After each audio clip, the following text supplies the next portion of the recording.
to our culture game with Pedro II, the Brazilian leader. I'm really excited to play as him. Man, we have so many chops. We have a great starting location. We have a lake for Huey potentially, or a water park. We have river to be able to make maybe hanging gardens, things like that. We have a whole bunch of opportunities. We do have a Bob camp to the right, which is a bit of a threat, but with the Street Carnival and the Copacabana, we've got a couple of really nice entertainment complexes to build, which will help boost our theater square adjacencies. We also got a strange industrial unit, which is arguably the outlier of his kit. And then we have the whole Rainforest Towers provide +1 adjacency bonus for all these sort of districts. So hopefully, we'll be able to have a really cool game. Join me then. Okay, welcome back to our culture game with Pedro II. We are in the process of getting Stonehenge, just one turn away. We have met a couple of city-states, Granada to the south, which was a first meet, I might add. And we just got this from doing their first mission. As you can see here, it's kind of gone without a fire, which will help, hopefully. Hopefully we can soothe our fire for some good culture gain off buildings. We also are dealing with our Bob threat. They have amassed quite a few horse units because of this horse tile right here. We have a nice little sort of like chokehold between these two mountains that can kind of hold them off while we use builders to try and build our actual wonders and such. And we found Mount Everest! Woo! It's a pretty cool wonder. It's pretty big. Hopefully you'll be able to settle near here. Of course, we met a couple of fellow civilizations who also want this territory, but hopefully we'll be able to snag it from them. We're trying to block them away with the scout, but they do make a road, so maybe that's not going to work out so well. We do have a settler coming in here, though, that is about to take this place. We're going to settle right here because this is the tile that's going to erode. It's only -2 loyalty, but we should be able to accommodate that with a governor or some other help. Looking good all around. First religion get, and there's our profit. We made great profit with this. And of course, something to note is you can actually go on to Stonehenge without a holy site and be able to establish religion there instead, which is a bit intriguing. Not necessarily intuitive, but interesting nonetheless. But you must found a pantheon first. Now, the weird thing, of course, is that we do have 12 faith, but they're not allowing us to build a pantheon yet. We talked about this before in the glitches section. You want to have a look at that? But otherwise, yeah, we're going to have to wait a turn. Welcome back. Here we have some really concerning troops coming in from Gran Colombia, but don't worry, they're our friends. So even though I don't really care for their presence, they're here anyway, and that's fine. We're about to get statue of Zeus again, hopefully get a whole bunch of scouts to explore the area, as well as help deal with our Bob issues. As you can see, we've made our second city, Salvador de Bahia. I hope that's how you pronounce it. And we're building a holy site. We've already built a government plaza. We're going to need to find a way to fit in the Casa de Concentración, which might go where the theater square is currently pinned, but I don't know. And there's some interesting loyalty issues going on there. We'll have to see how that pans out. Okay, join us when we've been able to clear out the barbarian camp problem over here. There was actually another Bob camp producing naval units over here. And we have a lovely place to build a future settlement. We're trying to get a golden era already established with 8 turns remaining. So we're going to get monumentality from that. We're going to be able to get a whole bunch of settlers. Unfortunately, Ethiopia has been very audacious. Like, we've seen them down here and such. And yet they've established Gondar up here, which I think is rather encroaching on our lands. We don't really have that much place to go. We've also missed on some wonders. We've gained some wonders with Hanging Gardens and Terracotta Army and Statue of Zeus, but we've also missed some. But I will say this. We established our settlement on Mount Everest, and as you can see, it's a really cool wonder. It's a 3-tile impassable natural wonder, provides 1 faith to adjacent tiles, and religious units who move next to Mount Everest ignore hills the rest of the game, and that's a very rare thing. Any particular wonder, I'd say, is rather rare to get. Now, of course, you will probably find a wonder in your game, maybe one even close to you, but to be able to settle on something quite specific like this is quite unique. In addition, we have scouted with our scout all the way down here and found ourselves Yerevan. That's right, folks. We're switching ship. I feel like it's pack 2, pick 3 in a magic draft, and I've decided to jump ship. I am not focusing on a culture game. As the title and the thumbnail may have suggested, we are actually going to play a religious game, and for the rest of it, we will see how that unfolds, hopefully starting with being able to soothe the one and only Yerevan. So our hero's tale begins. Our hopes have been dashed. We've been wanting to play culture with Pedro, but instead a window has opened and we're now choosing religion, and I want to discuss briefly why I'm choosing religion, and specifically religion. I mean, domination's out the window because I can't do that yet anyway, but why not Diplo, and why not science, or whatever? Well, obviously, other than the pretty obvious Yerevan that we have here, which will vastly improve our ability to make powerful apostles, specifically of debater and proselytizer varieties, we have settled this city, and this city, of course, is right on top of Mount Everest now. Remember, we saw Mount Everest for a while now, but getting this city here is really big, especially getting this tile for this holy site is really big, because you can see it's a massive adjacency over here. I know this area is currently unexplored, but we'll get to that later. But we have +2 and then at least +4 in total because of the adjacency to Mount Everest. And not only that, remember, Mount Everest gives religious units the ability to ignore hills. That is another thing. So Yerevan, Mount Everest specifically, but then also our map, Pangaea, which I've been going through various different maps. I have said before in my tutorial type videos that I do prefer shuffle map, and it's true, I definitely prefer shuffle map to any other. It hopefully gives us the most variety. I don't think it's as well designed or as well implemented as the idea suggests, but I still like it over the others because it kind of gives me a general variation is what I'm looking for. Anyway, with Pangaea, because I've been trying to do a win on every map, and I've already done so, but something I can talk about, it means that not only will you not have to worry about disembarking and re-embarking and constantly traveling the seas, which can be valuable if you have a high movement from various techs and certain wonders like Lighthouse, it will allow our apostles to move through relatively easily across the entire continent over west yonder, right? And then, in addition to that, because this is Mount Everest with Pangaea, there's going to be a lot more hills to traverse than, say, ocean tiles or other things. So those hills being able to be negated through this ability, which we can literally just, right when we make them, on the holy site and the apostles running down south here from the city center, we can easily give each one of them the alpine training that they need. The last reason why I chose specifically religion is if we have a look at the religious tab, we can see that only 4 out of 5 religions have currently been instated.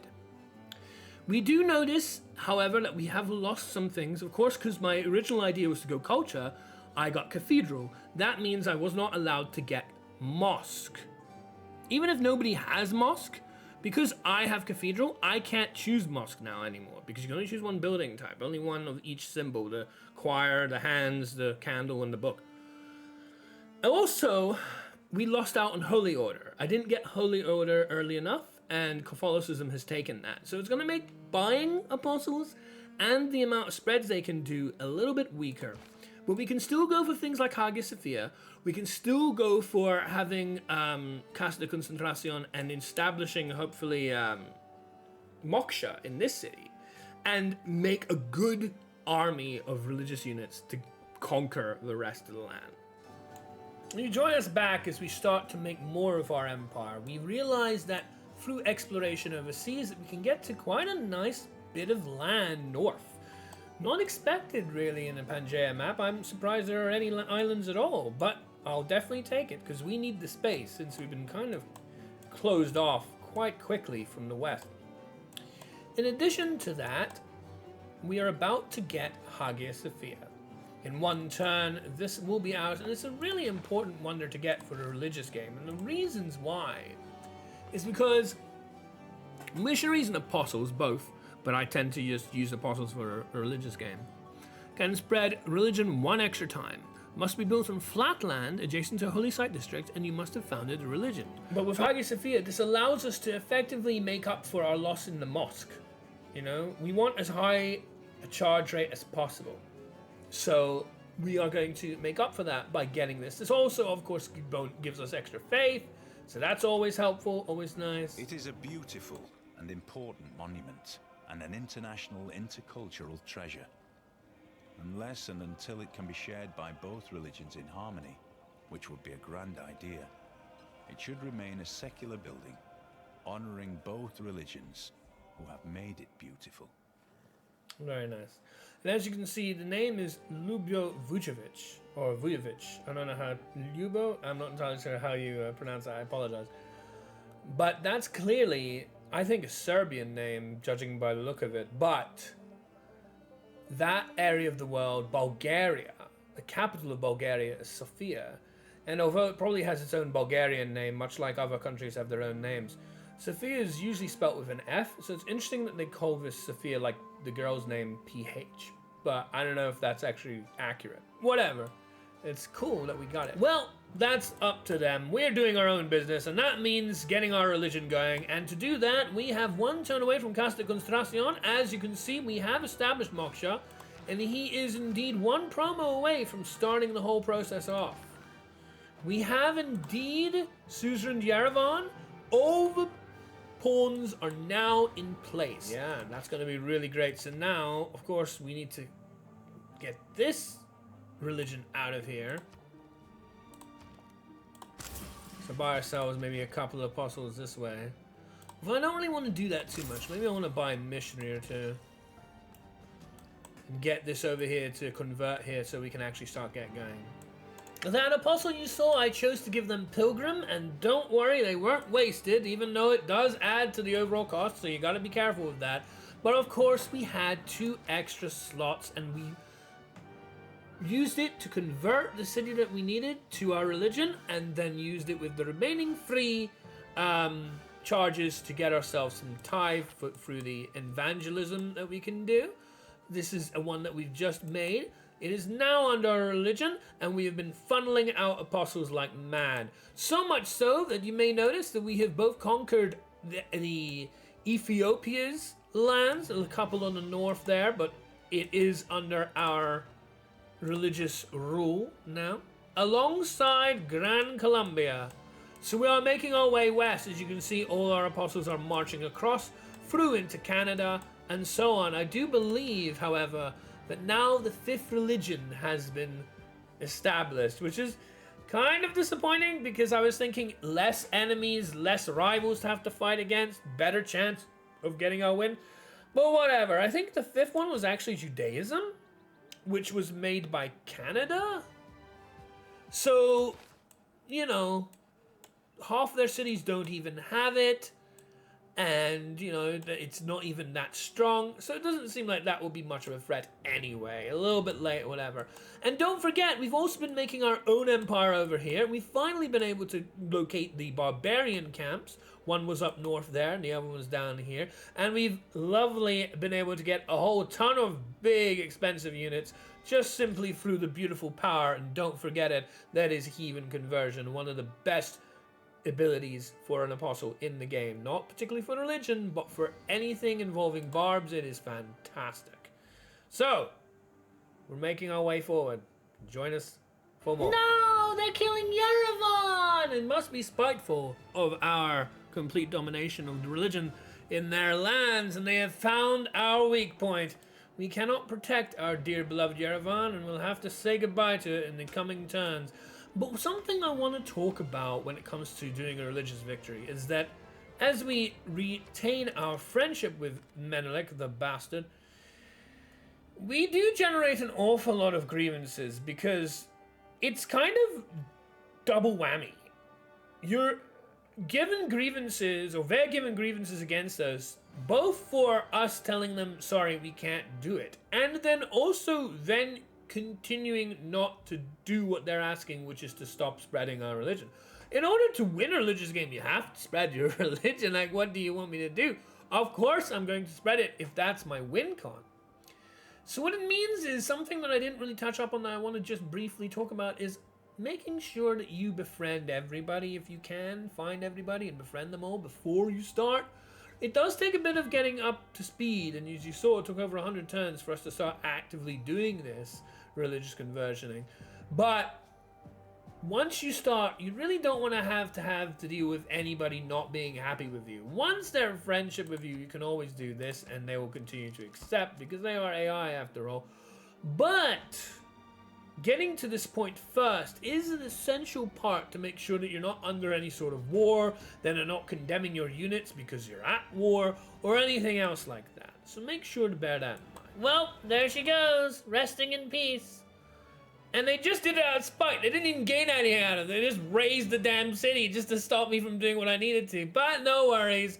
When a door closes, a window opens, and we have decided to relocate Moksha due to this inconvenience to make our own proxy base. I feel like this is StarCraft and like doing a Medivac Terran drop. And I'm not even good at StarCraft. But fortunately, this ain't StarCraft. So the plan here is, of course, we have been establishing our religion all the way west. But this is the far west. So in order to kind of aid the production of apostles to finish the job over here in Scotland, why have them starting all the way on the other side of the entire Pangea continent when I can just funnel them down here? So let's see how that goes, shall we? We did it! We've gone through the whole continent. And little by little, through Ethiopia and Grand Colombia, through to Hungary and Canada, through India, through Russia. Russia was the biggest problem because they had the strongest religion. And finally through to Scotland. And it is Scone in 60 seconds as I press this button.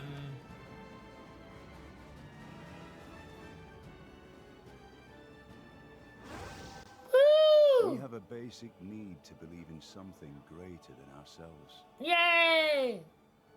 We crave. That's how you solace win in the dark, religion on Deity. light unto our path. Thanks to you, we found meaning amid the cosmos. I really like the purple.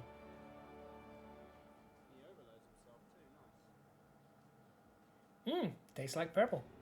Anyway, thank you for joining me, everybody. If you did enjoy the video, please do consider commenting below, telling me what you felt, telling me what you'd like to see, liking the video, maybe even subscribing to the channel. Anyway, I'll see you all next time.